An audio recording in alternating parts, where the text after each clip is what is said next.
Gloire au Seigneur.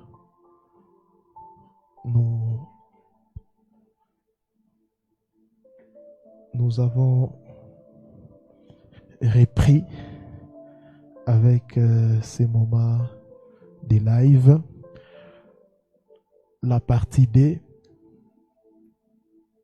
Nous avons dit qu'il était prisonnier de son attachement aux richesses et nous avons dit que tout ce qui occupe dans notre vie la place réservée à Elohim devient une idole. Nous devons beaucoup faire très attention. Quatrième chose, leçon par rapport à cette histoire. Il hésita devant l'appel du Seigneur. Le jeune homme riche a hésité. Yoshua lui dit, une chose te manque, viens et suis-moi. Une chose te manque. Malgré tout ce qu'il possédait, tout ce qu'il avait comme richesse, il y avait une chose qui lui manquait. Ce n'était pas un simple conseil, mais une invitation à devenir son disciple.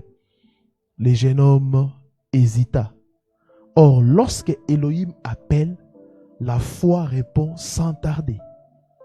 Beaucoup passent à côté de leur destinée parce qu'ils remettent constamment à demain ce que Elohim leur demande aujourd'hui.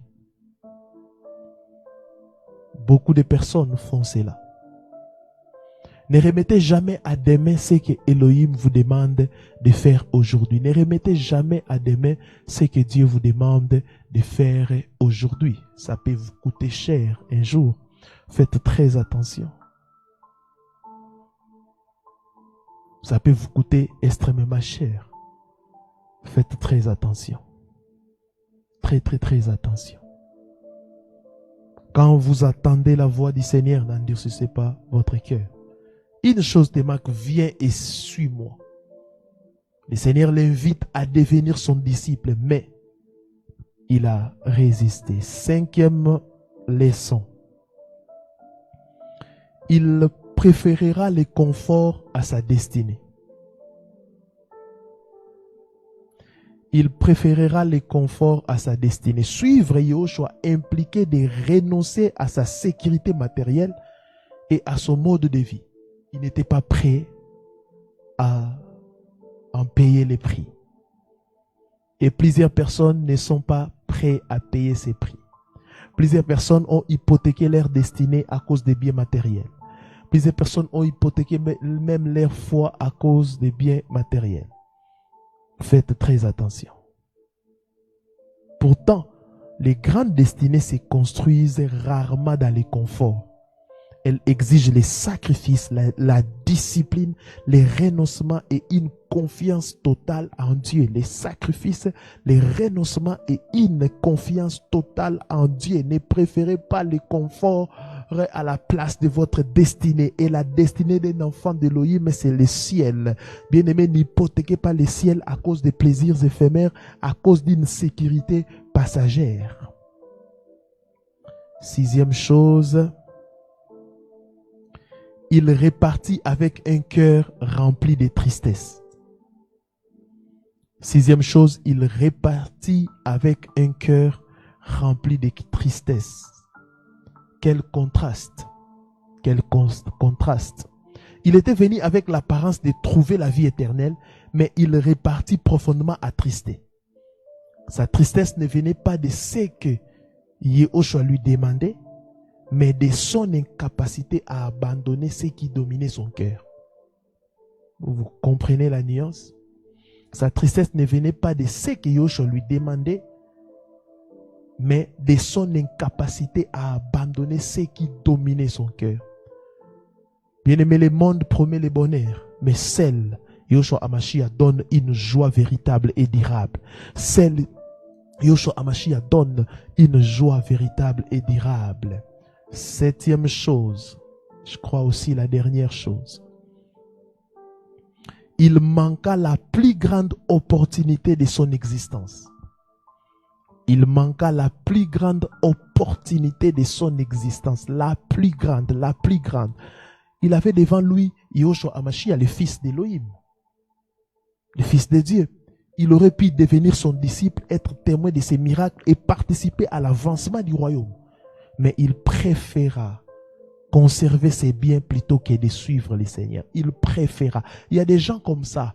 Ils ont fait un choix d'abandonner le Seigneur. Ils ont fait un choix de ne pas croire à la parole. Et ils ont préféré leurs biens. Ils ont préféré les succès. Ils ont préféré les conforts. Mais vous allez les regretter. On peut réussir matériellement tout en échouant spirituellement. Je le répète, on peut réussir matériellement tout en échouant spirituellement. La véritable richesse ne réside ni dans les possessions, ni dans les honneurs, mais dans une relation vivante avec Jésus-Christ. La véritable richesse ne réside ni dans les possessions, ni dans les honneurs, mais dans une relation vivante avec Jésus-Christ. Bien-aimés, les jeunes hommes riches ne manquaient ni de qualité, ni de moralité, ni de bonnes intentions. Mais ce qui lui manquait, c'était un cœur totalement abandonné à Yahweh. Un cœur totalement abandonné à Elohim. C'est la maladie de l'église actuelle. L'église actuelle a des richesses, a des moyens, mais l'église actuelle manque un cœur totalement abandonné au Seigneur. Aujourd'hui encore, le Seigneur nous adresse le même appel. Lui donner la première place et lui suivre sans réserve. Proverbe 23, le verset 26, c'est mon fils, donne-moi ton cœur. Mon fils, donne-moi ton cœur. C'est ce que le Seigneur te demande ce soir. Veillons à ce que rien dans ce monde ne devienne plus précieux que notre communion avec le Seigneur. Car tout ce que cette terre offre est passager.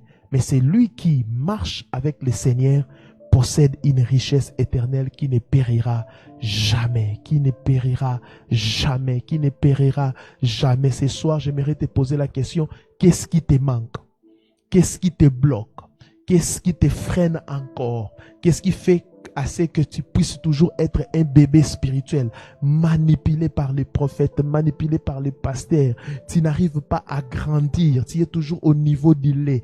Qu'est-ce qui te manque? Qu'est-ce qui te manque ce soir? Qu'est-ce qui t'empêche de devenir disciple? Qu'est-ce qui t'empêche de devenir maître? Qu'est-ce qui t'empêche de croître spirituellement? Qu'est-ce qui t'empêche de vivre pleinement ta vie chrétienne? Qu'est-ce qui t'empêche? Les jeunes hommes riches, Yoshua l'a dit, une chose te manque.